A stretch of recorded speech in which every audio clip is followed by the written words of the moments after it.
was worried about the nib being so small, but this definitely lends itself to a whole lot of control that you can have.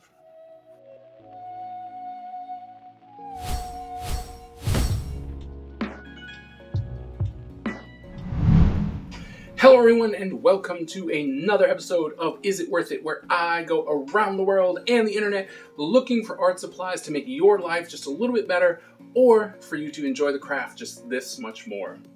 Now we're continuing with our tour through Five Below, but this time I went ahead and grabbed their fine liners. So I've always kind of stayed away from their fine liners because generally budget fine liners are just that. They're budget fine liners and they do not work well. But Five Below has been putting out great stuff, especially with their new line of things. So you know what? New packaging, new material. So I'm willing to try these Five Below fine liners to see if they work well, and if they do, how they interact with their own brand of illustration markers. So I hope you're ready, because I cannot wait to see if these are even worth it. So come on, let's go check them out.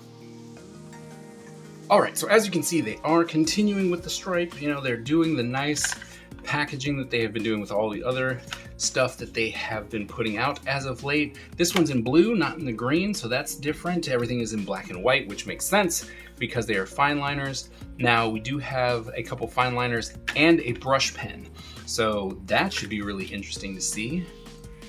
So we have a 0.2, 0.4, 0.6, 0.8, and a 1, and then a brush. That's exciting. All right, let's see. Once again, held together by piece of tape. We're going to go back to our Bristol board 300 series smooth. Oh, get.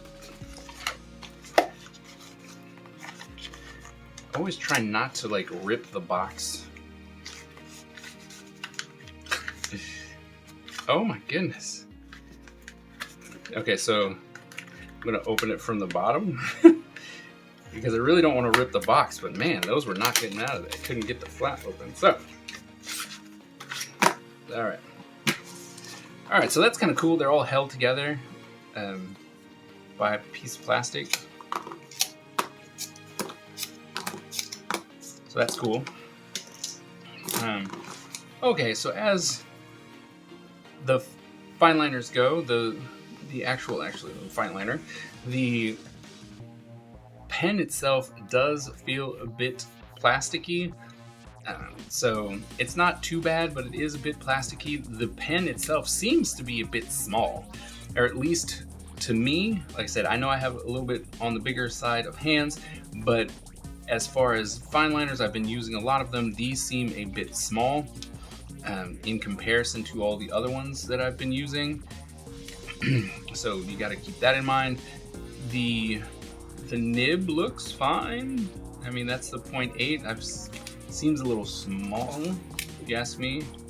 And there's not a lot of nib, which could be really good or really bad, considering that if the ink has to flow through, then the less there is of a nib, the more ink that can get down to it. But also, it might be a problem because it might smush itself in if you push too hard. Now, with that said, let's see. Snap. Got a nice snap. So that's good. Right. Post. Oh, wow, that's a nice snug post. So if you push it in there, that thing's not going anywhere. So that's good. So yeah, I mean, I like the look of it, right? It's got a nice little design to it. It's pretty cool. It tells you that it's the 1, and this is a 0.6, which I do like that they have it once. They have it twice on the barrel of the pen instead of like on the cap, because so I can just grab and see it, right? So that's a nice design choice. I like that a lot. It makes it a lot easier to determine which ones you're trying to get. The brush is a very fine tipped brush. It's got a nice tip to it. It's kind of on the smaller side, so it'll be interesting if it's a detail brush or or not. So let's go ahead and see what we got here. Normally not a big fan of the itty bitty nibs because I tend to break them a lot. Oop.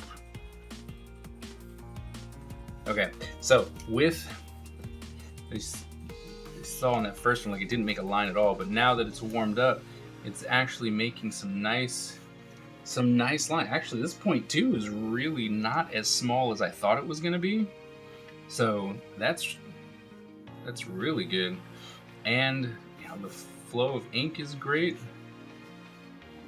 I mean, actually, it's probably the best flow I've seen out of such a small nib on pretty much any pen.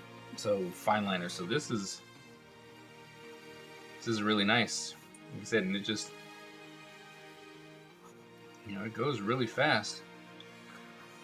Now I am having some hiccups here and here, right? So on some of the curves, right, it's having a hard time with the ink flow, but I'm sure if you kept it a little bit slower, I mean, I have to say, I'm very surprised at how big the line is on a 0.2, because normally it's all super tiny and stuff like that. So this is actually something that I appreciate. Uh-oh. All right, so even with the first one, you gotta warm these up, it seems like, so that the ink, you need to actually make a couple lines before you try and draw an ink with these, because the first couple lines don't work right out of the box. But I mean, these, once again, this is a 0.4, so this is a lot closer to what I would normally use with a fine liner, and it's actually really nice dark line. And you know, as you all know, these are not the ones that you use to try and be like, oh, I'm gonna make it nice and dark, because you will have to go over this eventually, right? Because it's not an opaque black, but it is a nice dark black, so that's nice. And it allows you, allows you to feather. I mean, they all kind of do, but it's nice how the flow of this really does allow you to like layer your feathering if you wanted to. So that's really nice. Okay. All right, and the 0.6. Yep, see this one too. Got to get it warmed up. All right, so I don't know if after the fact, like if we came back to this tomorrow, if you would still need to warm them up, but it does seem like you have to warm these fine liners up a little bit by kind of making a couple lines so that the ink knows that it's supposed to come out. But obviously, as we get further and further up the line of the scale, the ink looks darker because there's just more of it. But still, right, the flow, just real nice. And despite these being small, once you start drawing, you really don't notice that they're smaller. Now, you do have to be careful, because if you're very fast with it, the ink flow does not catch up. But if you are working at a moderate speed, right, you can go a lot faster. But it's like if you're just going really, really fast, the ink will not be able to catch up. All right, 0.8. Yeah, we need to warm them up. There we go, nice. But right, wow. I mean, these are nice. And the small nib allows you a whole lot of control, right? Like a whole lot of control. Unlike some of the other big ones, as you get further into the world of using fine liners and stuff like that, you start realizing that the nib is actually a lot bigger and softer. And so you don't have as much control as you do with the smaller nibs. But these, right? Because I know I was worried about the nib being so small, but this definitely lends itself to a whole lot of control that you can have. Right? That's fantastic. All right, go to the 1. Warm it up. So it has been consistent with every single marker, every single fine liner, that you do have to warm it up first. Right? But once you get them going, they do really well. Now, if you're doing, right, like, so I've noticed that if you start doing really long lines, they start fading, right? They'll start fading out right here. So it's something to keep in mind, because the ink does not, and it's not like your pen is broken, it's the fact that you put out a whole lot of ink in a short amount of time, so the flow of the ink can't get back down to the nib, right? Which was something that I was concerned about with the nib being so small. It can't actually hold any ink. So these seem to be really good for like short, precise drawings, right? So if you're doing something smaller, like if you're inking character designs or something like that, or just drawing in your planner or something like that, these will be great. But if you're trying to make like long architectural lines, you will have to go a lot slower with them. All right, so last we have the brush. I don't know, and you still gotta warm that brush up. But wow, look at how dark. So my brush seems to be frayed at the bottom, right? So at the tip it seems to be frayed, right? Here, and it is the actual brush. And that happens sometimes, right? When you get brushes, the actual brush tip it's frayed. Well, there's no other way to say it. It's frayed on the end. So you get this nice little effect, right? But you have to be aware that it is frayed like that. So if you want something to have that effect, like when you're pulling, like, right, and you can pull it off and it'll be this little broken edge to your brush. Like it's a nice effect. Also, look at how dark that is, right? It's super dark. So the brush itself, I think, is really nice.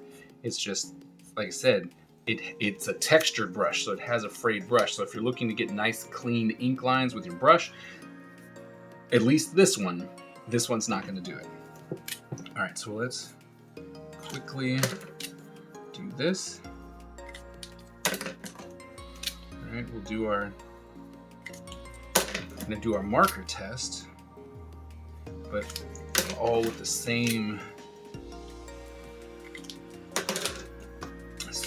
fine liner. All right, and we're just gonna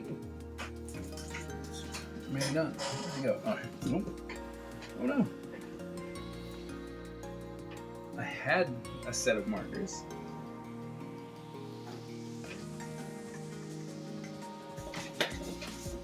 Okay, here we go. So we're gonna use the pastel markers from a previous video. And we're just gonna take some of the ones that I know would normally destroy other pens. So, all right. Oh man.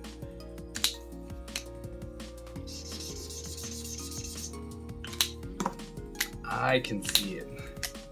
Like, I don't know if you guys can see it yet, but we may have found a solution. Wow.